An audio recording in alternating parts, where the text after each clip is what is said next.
어떤 사람이 독수리 새끼를 잡아 닭장에 넣고 병아리 닭들과 함께 길렀습니다. 이 독수리 새끼는 자신이 독수리라는 정체성을 상실하고 얌전하게 닭들의 세계에 적응하게 되었습니다. 그 독수리는 다른 닭들과 마당에서 모이를 먹고 한가롭게 걸으며 산책을 하다가 해가 저물면 닭장에서 다른 닭들과 함께 곤히 잠들곤 했습니다. 그러던 어느 날 시원한 바람이 불어오더니 갑자기 닭장으로 독수리 몇 마리가 하늘을 비상하며 날아올랐습니다. 그 모습을 지켜보던 새끼 독수리의 눈빛이 빛나기 시작했습니다. 잠시 후 두 날개를 푸덕거리며 독수리는 하늘로 창공으로 높이 솟아오르기 시작했습니다. 그리고 그제서야 자기가 병아리가 아니라 독수리인 것을 알게 되고, 그리고 그 독수리들과 함께 더불어 수평선 너머로 날아갔습니다. 그리고 그 독수리는 다시 닭장으로 돌아오지 않았습니다. 여러분, 이 이야기는요, 사도행전 4장 12절에서 22절까지 13절부터 22절까지 나온 사도들의 모습과 똑같습니다. 오늘 말씀은 지난주 말씀과 더불어서 베드로와 요한이 솔로몬 성전 미문에 앉아있는 성전 앞에 있는 안전뱅이를 고친 기적의 역사입니다. 그 기적의 역사가 일어나고 그 당시에 가장 긴장했던 사람, 장로, 대제사장들, 서기관들, 율법학자들, 사내들인 공회, 유대 민족의 최고 의결기관, 유대 민족의 최고의 권위를 가지고 있던 권력 구조, 그들이 긴장하기 시작했습니다. 많은 유대인들이 개신교로 개종하기 시작했습니다. 유대교를 떠나기 시작합니다. 그런 가운데 그들이 오늘 말씀은 베드로와 요한을 신문하는 과정입니다. 그들이 신문하는 과정 가운데 놀라운 사실을 발견합니다. 베드로와 요한, 예수님의 제자를 이들이 병아리인 줄 알았는데 병아리가 아니에요.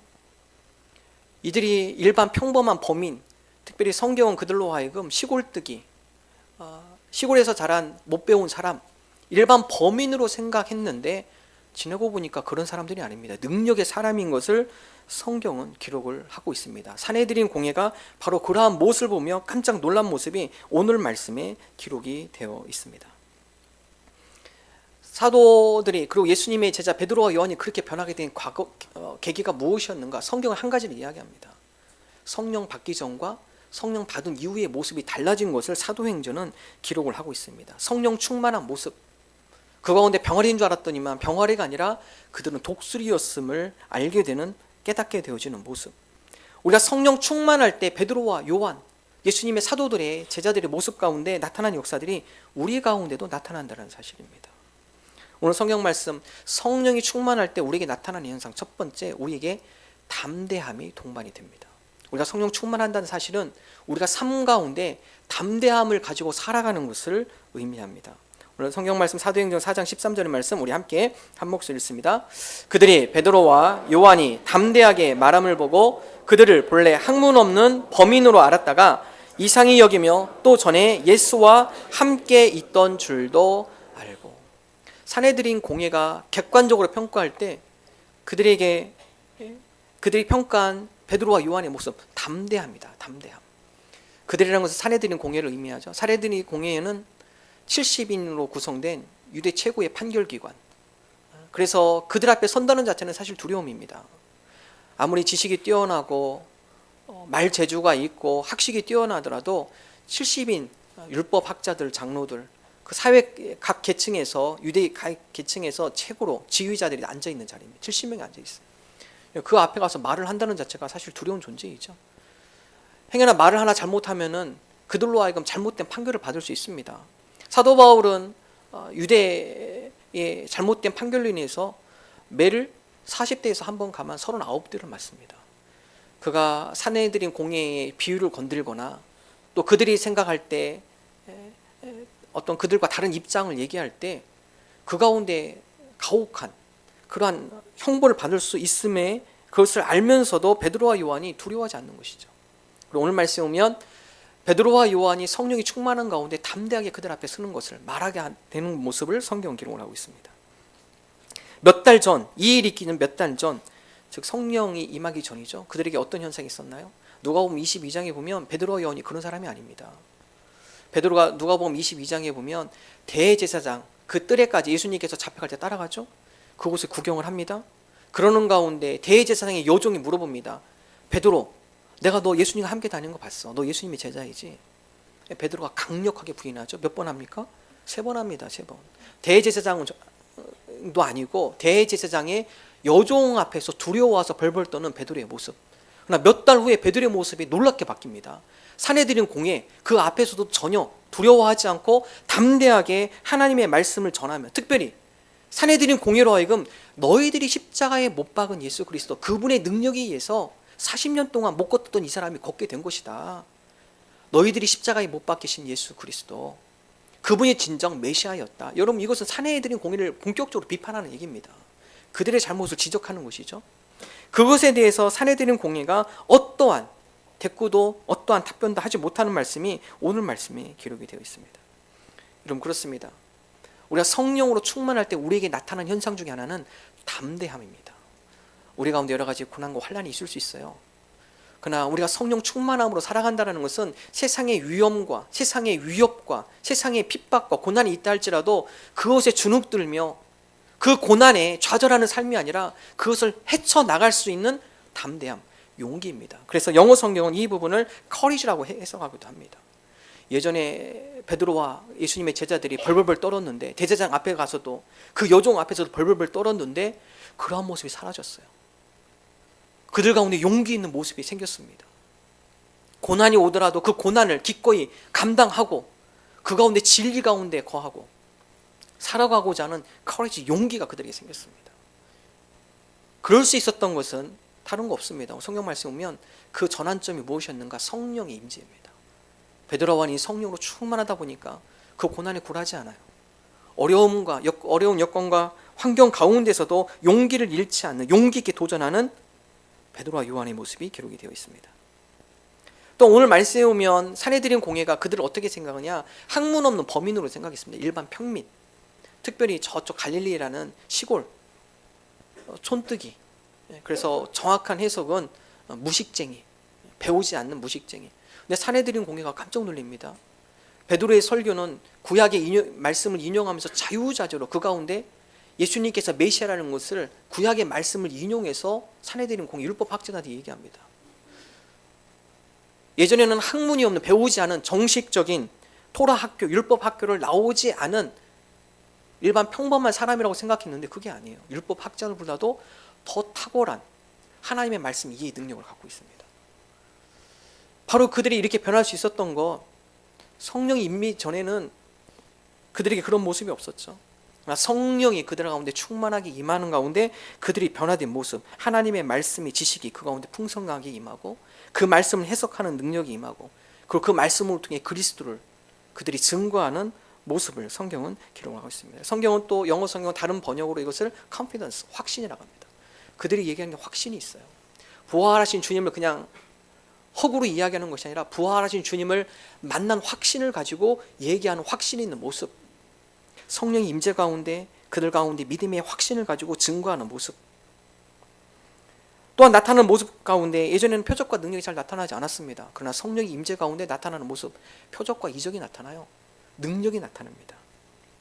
그래서 성령의 충만함, 그것은 우리로 하여금 담대함을 동반하게 해주는, 이 담대함이라는 것은 우리로 하여금 용기 있는 삶, 우리로 하여금 확신이 있는 삶, 믿음의 확신에 거하는 삶, 우리로 하여금 하나님의 능력을 바라는 삶, 바로 이러한 삶을 이야기를 합니다.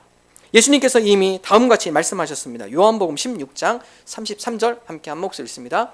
이것을 너희에게 이르는 것은 너희로 내 안에서 평안을 누리게 하려 함이라. 세상에서는 너희가 환난을 당하나 담대하라. 내가 세상을 이기었노라. 예수님께서 말씀하시죠. 세상에서는 너희가 환난을 당하나 담대하라. 예수님께서 이미 제자들에게 그 모습, 미래의 모습을 다 알고 계십니다. 세상 가운데 너희들이 앞으로 환난을 당할 거다. 그러나 그 가운데 담대하라. 왜냐하면 내가 이미 세상을 다 이겼다. 우리가 신앙으로 살아간다는 것은 이런 담대함을 가지고 살아가는 것입니다. 우리의 고난이 있을 수 있어요. 때로는 그 고난 가운데 우리가 성령으로 충만하지 않으면 우리가 그 고난 앞에 좌절하고 그 고난 앞에 우리가 주눅들고 그 고난 때문에 우리가 쓰러지는 경우가 많이 있습니다. 그러나 우리가 성령으로 충만할 때는 이 고난을 이길 수 있는 용기와 우리 가운데 확신이 있어요. 하나님의 백성, 하나님께서 우리를 다스리시고 우리를 인도하시고 예비하신다. 우리와 함께 하신다. 그렇기 때문에 우리는 결코 망하지 않는다. 우리는 결코 패배하지 않는다. 이미 주님께서 세상을 다 이겨 놓으셨기 때문에 우리도 반드시 주님과 함께 더불어 우리는 승리한다. 여러분, 이것이 바로 담대한 신앙, 성령 충만한 담대한 믿음의 모습입니다. 저희 교회에 몇 분 우리 환우들이 있습니다. 우리 특별히 이번 돌아오는 화요일 날 우리 또 권사님 한 분이 수술하시죠. 전화 통화하면서 권사님 많이 힘드시는 그런 이야기를 하셨습니다. 수술을 너무 많이 받으셨어요. 수술대를 너무 많이 올라가셨습니다. 근데 관절 수술하는데 두려운 거예요. 이제는 정말 수술대 안 올라갈 줄 알았는데 또 수술을 해야 한다 하니까 마음이 속상하고 괴롭고 힘든 거예요. 내가 다시는 수술대 안 올라갈 줄 알았는데 아마 7, 8번을 하시는 것 같아요. 그 가운데 두려움이 있습니다. 근심이 있어요. 그런 가운데 함께 권사님하고 기도하면서 또 함께 위로하면서 권사님 담대하십시오. 이 계기를 통해 권사님 더욱더 무릎이 더 강건해지고 또 이 계기를 통해 우리 권사님 더욱더 영과 육에 강건해진 그런 시간이 되면 좋겠습니다. 여러 가지 환란이 있을 수 있어요. 그러나 성령이 충만하다는 것은 그것 자체도 이겨내며 그 가운데 용기 있게 확신 있게 도전해 나가며 살아가는 삶. 육신의 질병뿐만 아니라 직장의 어려움, 어떤 분은 직장 힘들고 어려우면 그 생각 많이 해요. 뭐 옮기면 되지. 그럼 옮기면 똑같습니다. 다른 데도 똑같습니다. 옮기는 게 문제가 아니라 하나님, 이 가운데 우리에게 성령 충만함으로 이 가운데 용기 있게 확신을 가지고 도전하는 그러한 삶이 되게 하여 주옵소서. 이 가운데 담대하게 우리가 믿음으로 극복하며 나가는 그러한 삶이 되게 하여 주옵소서. 오늘 이 말씀을 통하여서 우리가 성령 충만함으로 주님, 우리가 이런 담대한 신앙인이 되게 하여 주옵소서. 이런 믿음으로 고백하는 저와 여러분 되기를 주님의 이름으로 축원합니다. 사도행전 23장에 보면 사도 바울도 똑같습니다. 사도 바울도 산헤드린 공회 앞에 신문을 받습니다. 그런 가운데 여러 사람들이 신문하기 시작하죠. 그러나 그 가운데 주님께서 주시는 말씀, 내가 앞으로 너를 로마까지 이끌고 가겠다. 네가 여기서 무너지고 옥에 갇혀서 끝나는 것이 아니라, 네 인생이 여기서 끝나는 것이 아니라 앞으로 너를 로마까지 내가 계획하고 있고 그것까지 데리고 갈 테니까 담대하라. 그럼 바울에게도 똑같은 말씀을 주십니다. 우리 자녀에게 가장 좋은 자녀 교육, 특별히 우리 한국 부모님들이 그런 모습이 좀 있습니다. 그 미국 부모님들 10분하고 한국 부모님 10분하고 그 아이들 함께 교육하는 걸 테스트를 했습니다. 엄마와 아이 한 방에 놓고 아이에게 초등학교 1학년, 2학년에게 풀기 힘든 문제를 줍니다. 그러면 아이가 잘 못 푸니까 그 가운데 낑낑거리죠. 그럼 한국 애들은 자꾸 풀면 또 엄마 눈치를 이렇게 봅니다. 이렇게 엄마 문제. 그럼 엄마는 어떻게 하죠? 얼른 달려가서 엄마가 풀어줘요. 다 엄마가 싹 풀어주고 이제 안 푸는 것처럼 다 앉아 있습니다. 미국의 엄마들은 그렇습니다. 절대 알려주지 않아요. 그 네가 해야 할 일이고 네가 풀 문제야. 테스트를 해보니까 10명의 한국 엄마는 다 풀어줘요. 가가지고 그 감독관 안 볼 때 가가지고 얼른 해서 이렇게 하고 해서 그리고 안 도와준 것처럼 다 앉아 있습니다. 오늘 일부 예배 드리고 얘기 들어보니까요, 요즘 수능이 어려워졌죠. 수행 평가입니까? 할 게 너무 많아요. 보니까 엄마들이 반 이상 해주는 것 같아요. 다들 엄마가 여기 뛰어다니고 저기 뛰어다니고 여기 안내해주고, 입시가 왜 이렇게 됐나 모르겠습니다. 애들 숙제가 아니라 다 부모님 숙제에 보니까 부모님이 이거 알아봐야 하고, 우리 부모님들이 좀 아이를 교육할 때 자꾸 품 안에 품으려고 합니다. 여러분, 그것이 자녀를 위한 길이 아닙니다. 우리 부모의 역할 중에 중요한 역할 중에 하나는 자녀가 스스로 독립할 수 있도록 스스로 문제를 해결할 수 있는 능력을 키워주는 게 중요합니다. 낚시해가지고 물고기 잡아가지고 먹여주는 게 아니라 낚시하는 방법을 가르쳐줘야죠. 기술을 가르쳐주고 그 가운데 그것을 해낼 수 있는 그러한 방법론들을 가르쳐줘야 한다는 것입니다. 가장 좋은 교육, 이게 사람이 잘 되지 않죠. 성령님께서 다음같이 약속을 하십니다. 예수님께서 말씀하신 말씀이죠. 요한복음 16장 13절, 우리 함께 한 목소리 읽습니다. 그러나 진리의 성령이 오시면 그가 너희를 모든 진리 가운데로 인도하시리니 그가 스스로 말하지 않고 오직 들은 것을 말하며 장래일을 너희에게 알리시리라. 여러분, 자녀교육 어떻게 하는 게 가장 좋다고 생각하십니까? 오늘 예수님은 다음같이 얘기합니다. 진리의 성령이 오실 때 그 진리의 성령이 진리 가운데 인도해 주신다. 진리의 성령이 우리 자녀들 가운데 임할 때 우리의 자녀들이 진리 가운데 거하는 것이죠. 우리 자녀들로 하여금 그 가운데 하나님의 말씀과 기도 가운데 성령의 지혜로 충만할 수 있도록, 여러분, 그것이 가장 확실한 아이들이 자녀 교육입니다. 보통 동물의 세계는 그래요. 곰이, 어미곰이 새끼곰을 키울 때 기술을 가르쳐주죠. 여러 가지 기술을 가르쳐주고 사냥하는 방법도 보여주고 그러면서 먹여줍니다. 그러나 이제 새끼곰이 자라서 독립할 때 어미곰이 새끼곰을 데리고 딸기밭으로 갑니다. 딸기밭 곰이 딸기 엄청 좋아합니다. 새끼곰이 정신없이 딸기밭 돌아다니면서 딸기 막 따먹어요. 그런 가운데 어미곰이 살짝 빠집니다. 뒤로 빠져서 떠나갑니다.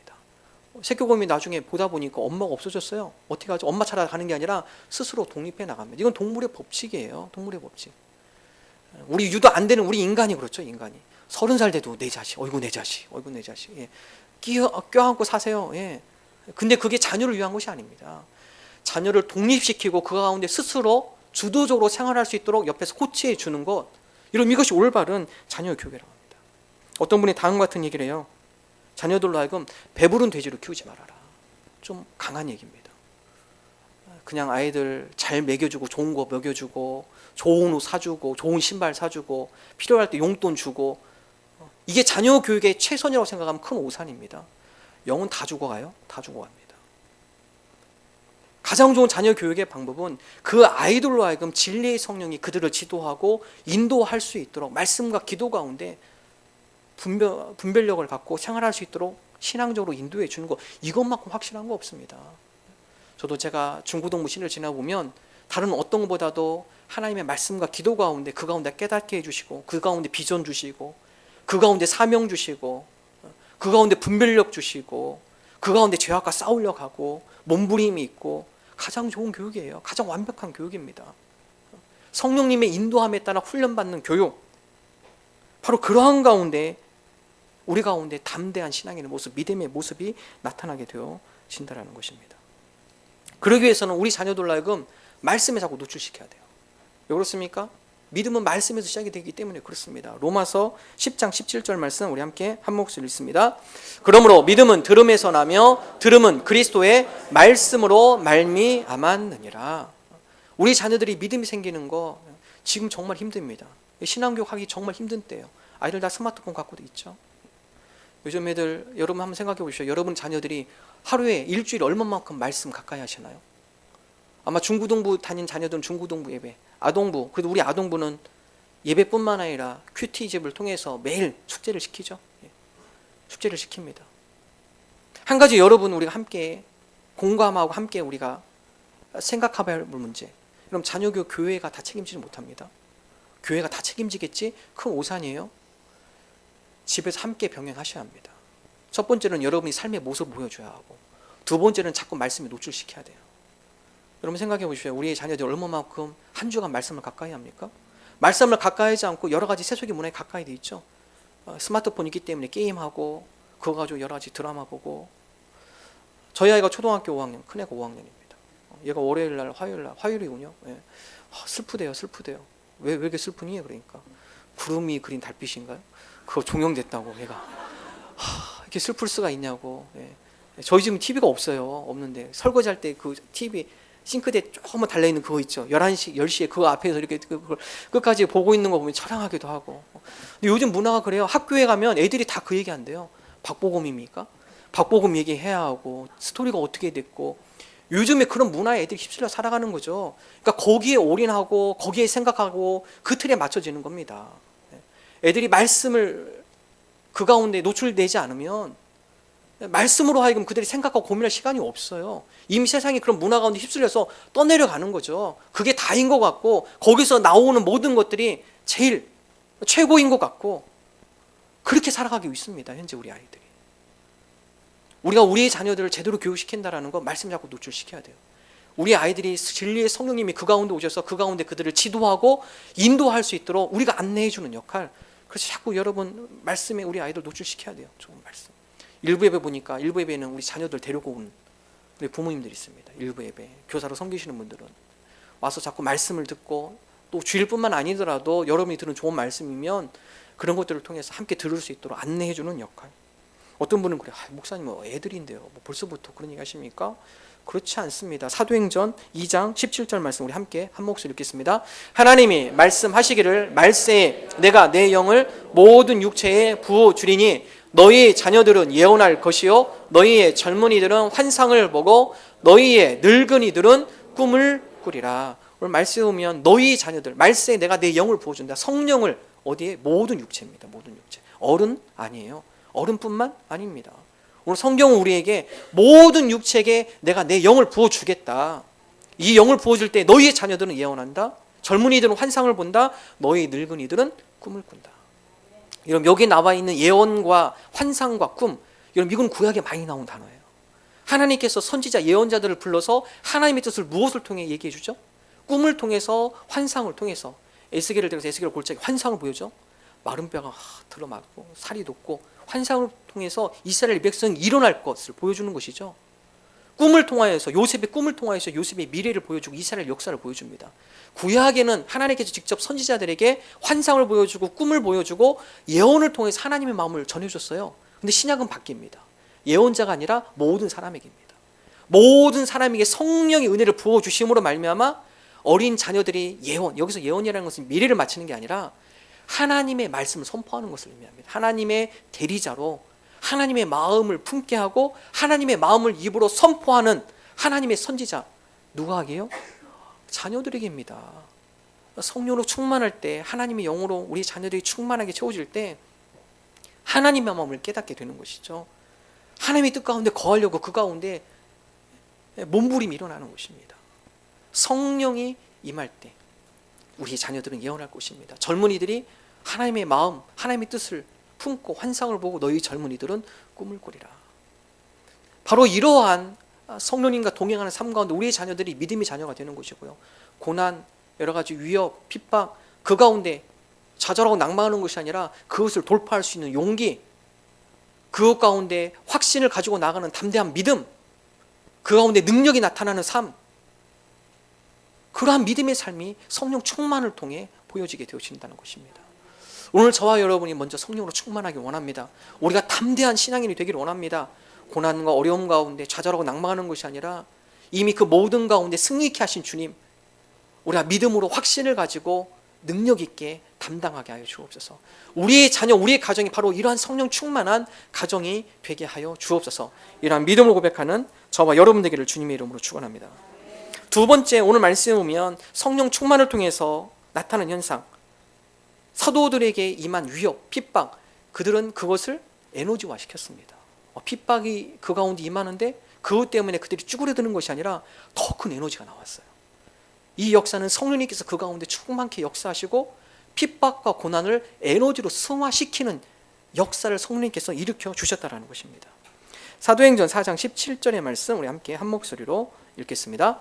이것이 민간에 더 퍼지지 못하게 그들을 위협하여 이후에는 이 이름으로 아무에게도 말하지 말게 하자 하고, 예수 그리스도의 이름의 능력이 점점 번져나가니까 예루살렘에 있는 여러 사람들이 유대교를 내려놓고 예수 그리스도를 따르기 시작합니다. 그런 가운데 산헤드린 공회가 위협을 느끼고 베드로와 요한 사도들을 불러서 더 이상 예수 그리스도의 이름으로 능력을 행하지 말아라. 그들에게 위협합니다. 18절에 보면 경고하고 있어요. 한 번만 더 이런 일이 있으면 너희를 옥에 가두겠다. 다시는 이러한 선포하지 말아라. 근데 베드로와 요한이 거기서 알겠습니다. 이렇게 위협하는데 자, 우리 제자들 모여. 야, 우리 한보 뒤 후퇴 한보 전진해서 뒤로 후퇴하겠다. 그렇지 않습니다. 오늘 성경 말씀에 보면 이들이 민간에 더 퍼지지 못하게 그들을 위협했지만 오히려 사도들은 더 한마음으로 무엇이 옳고 그른지를 분별하며 그들의 요구에 따르는 것이 아니라 하나님의 뜻에 합장에게 하나님 편에 서서 무엇이 옳은가를 판단하라고 얘기합니다. 사도행전 4장 19절 우리 함께 한 목소리 읽습니다. 베드로와 요한이 대답하여 이르되 하나님 앞에서 너희의 말을 듣는 것이 하나님의 말씀을 듣는 것보다 옳은가 판단하라. 너희들이 아무리 우리를 위협하고 경고하더라도 우리는 그거 따르지 않겠다. 무엇이 옳은가 너희들 판단해봐라. 너희들 말을 따르는 것이 옳은지 아니면 하나님의 말씀을 듣는 것이 옳은지, 우리는 하나님의 말씀을 듣는 것에 우리는 따라가겠다. 그리고 나서 사도들이 노인 가운데 그들의 동료에게서 다음과 같은 고백을 합니다. 사도행전 4장 23, 24절 함께 한 목소리 읽습니다. 사도들이 노임에 그 동료에게 가서 제사장들과 장로들의 말을 다 알리니 그들이 듣고 한 마음으로 하나님께 소리를 높여 이르되 대주제여 천지와 바다와 그 가운데 만물을 지은 이시여. 그들이 주눅든 게 아니라 오히려 다른 동료들과 함께 더불어 가서 산헤드린 공회에서 우리에게 이런 위협과 경고를 했다. 제자들이 거기서 일부 후퇴하지 않습니다. 그래? 그럼 우리가 더 뜨겁게 한 마음으로 기도해야겠구나. 그리고 이 천지와 바다와 그 가운데 모든 만물을 창조하신 주님의 능력이 그 가운데 더 크게 나타나도록 우리가 더 힘써 기도해야겠다. 압력을 줬는데 쭈그러드는 것이 아니라 그 가운데 더 폭발력 있는 모습으로 변화되는 것이 오늘 말씀에 기록이 되어 있습니다. 우리가 보통 성도님 이런 표현을 많이 합니다. 신앙에 대한 표현에서 깡통 신앙이냐 용수철 신앙이냐. 깡통은 어떻죠? 치면 찌그러집니다. 여기서 이 사람이 이야기하면 쭉 찌그러지고 저기서 저런 이야기하면 쭉 찌그러지고 여기서 이런 고난이 있으면 찌그러져서 펴지지가 않아요. 왜 그렇습니까? 속이 비어있죠. 필 수 있는 어떤 탄력이 없습니다. 우리는 그것을 이제 깡통 신앙으로 표현합니다. 용수철 신앙이 어떻죠? 압력을 가하면 가할수록 더 그거 안에 강한 폭발력이 나옵니다. 그래서 압력을 가하면 가할수록 더 강한 폭발력으로 더 강한 에너지로 그것을 변화시키는 것이죠. 우리가 성령으로 충만하게 살아간다는 것은 깡통 신앙이 되는 게 아닙니다. 용수철 신앙이 되는 거예요. 압력이 있어요. 근데 이 압력이 나로 하여금 더욱더 굳건한 하나님의 군사로 세워줄 것이다. 이 압력 때문에 나의 믿음이 더욱더 견고해질 것이다. 압력에 찌그러져서 그 가운데 자잘하는 삶이 아니라 그 압력을 박차고 일어나서 더 큰 하나님의 역사와 능력을 보여주는 신앙의 모습. 여러분 사도들 베드로와 요한이 바로 그런 모습을 보여주죠.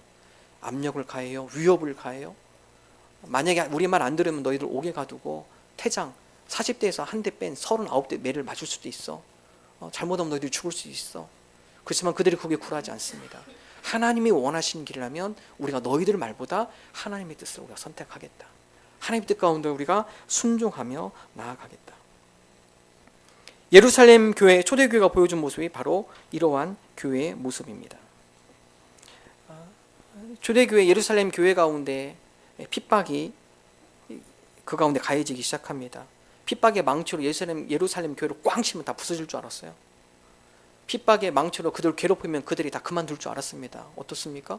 핍박의 망치로 예루살렘 교회를 땅 치니까 다 산산조각 깨어진 예루살렘 교회가 유대와 사마리아로 본격적으로 퍼지기 시작합니다. 하나님의 복음이 더 크게 확산되기 시작합니다. 사도행전 8장 1절의 말씀 우리 함께 한 목소리로 읽겠습니다. 사울은 그가 죽임 당함을 마땅히 여기더라. 그날에 예루살렘에 있는 교회에 큰 박해가 있어 사도 외에는 다 유대와 사마리아 모든 땅으로 흩어지니라. 교회가 핍박과 압력이 가해지면은 안 될 줄 알았습니다. 그러나 핍박과 압력 가운데 교회는 더 성장하고 하나님의 복음은 더 널리 확장이 되어졌습니다. 여러분 우리나라의 기독교 역사도 마찬가지입니다. 일제시대 때 일본군들이 기독교를 핍박하기 시작하죠. 신사참배를 주장하면서 하나님 앞에 예배하는 그 모습에 대해서 핍박하기 시작합니다. 그렇게 핍박하면은 일본 천황이 신이 될 줄 알았어요. 그럼 어떻습니까? 그 당시에 순수한 신앙인들이 더 큰 믿음의 모습으로 도전합니다. 많은 신앙인들에게 도전을 줘요. 그 가운데 기독교의 역사, 기독교의 부흥이 더 크게 확장되어지기 시작합니다. 이것이 바로 성령의 역사입니다. 그래서 하나님께서 열면은 사람이 닫을 자가 없고 하나님께서 닫으면 사람이 열 자가 없다라는 것입니다. 보통 우리가 배를 보면 닷과 돛이 있습니다. 배가 정박을 하게 되면은 그 배가 움직이지 않기 위해서 앞에 있는 커다란 쇠를 내리죠. 쇠를 내리면은 그것이 땅에 닿고 여러 가지 물결과 파도에 쓸어가지 않도록 딱 고정시켜 줍니다. 이것을 우리는 닷이라고 하죠. 닷. 그래서 우리가 신앙생활하면서 말씀을 이 닷으로 표현합니다. 말씀의 닷을 내려라.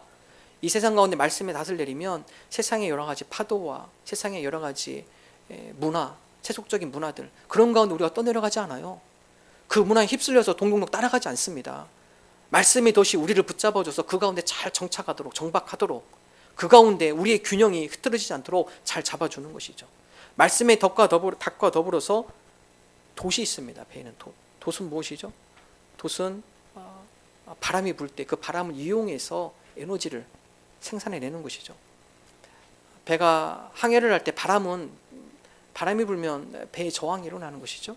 그러나 그 가운데 돛을 올리면 그 저항을 이용해서 에너지로 환선화시킵니다. 에너지로 바꿔주는 것입니다. 그래서 저항을 에너지화 시킨다. 이것이 바로 성령의 역사입니다. 우리 가운데 여러 가지 저항이 있을 수 있어요. 우리 가운데 여러 가지 고난과 핍박이 있을 수 있습니다. 위협이 있을 수 있습니다. 그러나 우리가 성령님과 함께할 때 그것이 우리 속에 에너지화로 바뀌는 것입니다. 이 고난이 우리로 하여금 더 강한 믿음의 사람으로 만들고, 이 위협으로 하여금 우리에게 더 순금 같은 믿음이 우리 가운데 형성이 되어지는 것이고, 이 계기를 통해 더욱더 하나님의 놀라운 손길과 역사하심을 맛보게 되어지는 것, 이것이 고난이 우리에게 에너지화 되어지는 역사입니다. 또 오늘 성경 말씀에 보면 사도들을 괴롭히고 힘들게 한 부류가 등장합니다. 사두개파인데요. 사도행전 4장 1절과 2절에 다음과 같이 기록하죠. 함께 한 목소리 읽습니다. 사도들이 백성에게 말할 때에 제사장들과 성정 맡은 자와 사두개인들이 이르러 예수 안에 죽은 자의 부활이 있다고 백성을 가르치고 전함을 싫어하여. 베드로와 요한을 앉혀놓고 여러 가지 고난 가운데 특별히 경고하면서 사두개인들은 특별히 그들을 세워놓고 예수 안에 죽은 자의 부활이 있다고 백성에게 가르치고 전하는 것을 싫어하더라. 이 싫어하다라는 단어는 헬라어로는 디아포노메노이라는 단어를 씁니다. 이 단어는 분개하다, 경노하다. 사두개인이 베드로 요한을 앞에 놓고 분노하기 시작합니다. 경노하기 시작합니다. 그리고 그들을 아주 인격 모독하면서 질책하기 시작합니다. 그래서 그들이 베드로와 요한을 싫어하더라. 마음이 미움을 가지고 경노하는 마음을 가지고 분을 가지고 그 앞에서 그를 노골적으로 싫어하는 표현과 욕설을 퍼부은 것이죠. 여러분, 만약에 여러분 그 자리에 있다면 어떻게 하시겠어요? 한번 적용해 볼까요? 여러분 직장 생활하면서 여러분 모든 사람이 여러분 다 좋아하시나요? 그렇지 않죠. 모든 사람이 다 여러분 좋아하지 않습니다. 분명히 싫어하는 사람이 있어요. 근데 우리가 성령의 은혜로 말미암아 그러한 삶 가운데 믿음으로 승리한다는 것은 그것조차도 우리가 승화시키는 겁니다. 싫어하는 사람 반드시 있어요. 나를 힘들고 어렵게 하는 사람이 있습니다. 근데 그것 때문에 내가 괴롭고, 그것 때문에 내가 다운되고, 그것 때문에 내가 분노하게 되고, 그것 때문에 그 사람을 붙잡고 싸우고, 그것이 아니라 그것을 에너지화 시킨다는 것입니다. 어느 한 목사님의 간증입니다. 이 목사님께서 부교육자를 하시다가 어느 교회에서 담임 목사로 청빙을 하셔서 담임 목사로 부임해 갔습니다. 근데 담임 목회에 가셔서 몇 달 지나지 않아서 이 목사님이 공황장애를 겪었습니다. 공황장애의 뜻은 다음과 같습니다. 공포심으로 심장이 터질 것처럼 빨리 뛰거나 가슴이 답답하며 숨이 차는 신체 증상이 동반된 극도의 불안한 증상, 공황장애. 저도 보니까 예전에 공황장애를 잘 못 봤는데 세종시 와서 몇 분도 봤어요. 저희 교회도. 천마을 처음 시작할 때는요, 아파트에는 다른 게 없었습니다. 뭐 마트가 있어요. 지금 이마트 홈플로 생기셨잖아요. 그래도 좀 많이 나으신 겁니다. 예전에는 그게 없었을 때는 창살 없는 감옥, 아파트에 이사 오셔가지고 아는 사람 아무도 없어요.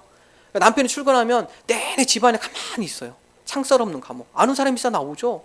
뭐 대중교통이 불편하고 그러니까 남편이 차 타고 출근하면 본인은 갈 데가 없어요. 그분이 다른 데는 신앙생활 잘 안 했는데 교회로 오시더라고요. 갈 데가 없으니까 교회로 오셔가지고 신앙생활 안 하신 분이 교회 오셨어요. 예전에는 잘 안 다녔는데 갈 데가 없어서 주일날, 일요일날 갈 데가 없대요. 걷다 보니까 교회가 있어서 한번 들어왔다고. 예. 근데 그분이 그 얘기를 하시더라고. 공황장애가 왔습니다. 막 집안에 있는데 너무 갑갑하고 심장이 두근거리고 내가 여기서 살아야 하나? 예. 저 그런 분 몇 분 봤습니다. 공황장애. 근데 공황장애는 그걸 안 겪어본 분은 알지 못한다고요. 얼마나 이게 무섭고 힘든 것인지. 이 목사님도 공황장애가 와서 우울증으로 연결되었고 병원에 입원하게 됐습니다. 통원 치료까지 무려 8에서 9개월 가까이 치료를 받았습니다. 시간이 지나면서 왜 나에게 이런 일이 생겼을까? 이 목사님이 점점 분석해 보기 시작했습니다. 근데 이 목사님은 부교육자 시절, 부목사 시절에 아주 탁월하신 분이었어요. 설교가 탁월했고요. 담임 목사님한테 모든 일을 해도 철저하게 잘 해냈기 때문에 담임 목사님께 인정받았고요. 모든 교인들이 이 부목사님 칭찬했고요. 이 부목사님 생각은 자기는 어디를 가더라도 인정받고 칭찬받아야 할 사람이에요. 근데 담임 목회 가보니까 다 그렇습니까? 담임 목회 가니까 그 교회에서 당황스러운 일이 발생하기 시작합니다. 그 교회 중직자 몇 분이 목사님에 대해서 호의적으로 대하지 않은 것입니다. 때로는 노골적으로 그 목사님이 불만을 드러냅니다. 목사님이 그걸 받으면서 충격을 입기 시작합니다. 내가 뭘 잘못하고 있나? 내가 예전에 안 그랬는데 내가 뭔가 지금 능력이 떨어졌나? 내가 뭔가 잘못된 목표를 하고 있나? 이분이 그런 마음을 품게 됩니다. 그러면서 그게 점점 마음 가운데 상처가 되기 시작했고 충격이 되기 시작했고 이러한 누적된 부담감이 마음의 병으로 찾아오게 됐습니다. 목사님께서 그런 가운데 시편의 말씀을 읽기 시작했습니다. 말씀을 묵상하고 또 말씀 읽고 그 가운데 갑자기 누가복음의 말씀을 읽어야겠다. 갑자기 강한 마음의 감동이 있어요. 그래서 누가복음 읽기 시작했습니다. 근데 누가복음의 어느 한 구절에 자기 그 안에서 발견한 어느 한 구절이 그 목사님을 살려냈어요. 누가복음 6장 26절 우리 함께 한 목소리로 읽어보겠습니다. 모든 사람이 너희를 칭찬하면 화가 있도다. 그들의 조상들이 거짓 선지자들에게 이와 같이 하였느니라. 이 말씀을 읽는 가운데 마음에 큰 충격을 받았습니다. 내가 너무 교만했구나. 모든 사람한테 내가 인정받는 그 자체가 사실 불가능한 일인데 내가 왜 그런 마음을 갖고 살아갔지? 여러분 마찬가지예요. 여러분 직장생활 하면서 사회생활 하면서 내가 모든 사람이 인정받고 모든 사람에게 칭찬받고 이런 사람은 없습니다. 여러분 예수님도 핍박당하셨고요. 구약의 선지자들도 다 핍박당했고요. 예수님의 제자인 사도들도 핍박당했습니다. 우리가 이 사회에 살아간다는 것은 누군가가 나를 다 좋아하는 것이 아니라 나를 싫어하는 사람이 있어요. 물론 많지 않을 수 있습니다. 몇몇이에요, 몇몇. 근데 우리의 관심은 다 거기에 쏟아져 있습니다. 그 몇몇 때문에 인생이 힘들고 괴롭고 이것 때문에 마음 아프고 그런 것이죠. 근데 그걸 내려놓으셔야 돼요. 이 목사님이 그 목회 현장 가운데서 몇몇이었어요. 몇몇. 대다수는 좋아하는데 몇몇이 자꾸 그런 얘기를 하니까 교회 오면 그분의 얼굴이 제일 크게 보여. 저분 내가 어떻게 해야 하나. 그러니까 그분 때문에 스트레스를 받고 그분만 보이고 그분의 이야기만 귀에 들어오고 내가 교만했구나. 내가 다 모든 사람에게 인정받을 수 있는 사람이 아닌데 난 불완전한 사람인데 그래서 당연히 인정하고 부족한 것은 하나님 앞에 아뢰고 이 말씀이 그 가운데 회복이 되어지고 이 말씀 가운데 그분이 막 심령이 치유되기 시작합니다. 그 가운데 성령의 역사 가운데 아픔이 치유되어지고 깨닫게 해주시고 그 가운데 회복되어지게 됩니다. 여러분 아픔과 상처이죠. 그러나 성령님께서 그 가운데 어루만져 주심으로 이 목사님이 더욱더 많은 사람을 품을 수 있는 큰 마음, 바다와 같은 큰 믿음의 마음을 품게 하셨어요. 그분에게 여러 가지 고난과 아픔과 위협과 핍박이었지만 성령님께서는 그것을 에너지화 시켜서 더 큰 사람을 품을 수 있는 은혜를 허락하여 주시고 그것을 깨닫게 해주시고 더 많은 사람들을 하나님의 말씀 가운데 인도할 수 있는 큰 그릇으로 그분을 승화시켜 주셨다는 사실입니다. 우리가 신앙생활을 한다는 것 우리가 다 모든 사람이 인정받는 거 아닙니다. 우리가 신앙생활을 하는 것 위협과 고난과 핍박이 없는 것 아닙니다. 우리에게 그런 일이 있을 수 있습니다. 그러나 우리가 성령으로 충만한 삶이라는 것은 그것을 에너지화 시키는 것입니다. 하나님 이 고난이 나로 하여금 더욱더 순수한 믿음 나로 하여금 더욱더 견고한 믿음의 사람으로 변화되어지는 과정이 되게 해주옵소서. 욥기의 고백처럼 이 과정, 이 고난을 겪은 뒤에는 내가 정금 같은 믿음의 사람 되게 하여 주옵소서. 하나님 아버지 우리 가정에 고난과 어려움이 있을 수 있습니다. 그러나 우리 가정이 성령으로 충만케 해주셔서 이 고난이 우리 가정으로 하여금 더욱더 하나님을 사랑하고 더욱더 하나님만을 섬기며 더욱더 하나님 중심으로 하나가 되어지는 가정이 되게 해 주옵소서. 이러한 믿음의 고백 오늘 저와 여러분이 성령의 충만한 가운데 이러한 믿음의 고백으로 세워지는 저와 여러분 우리 믿음의 가정 되기를 주님의 이름으로 축원합니다.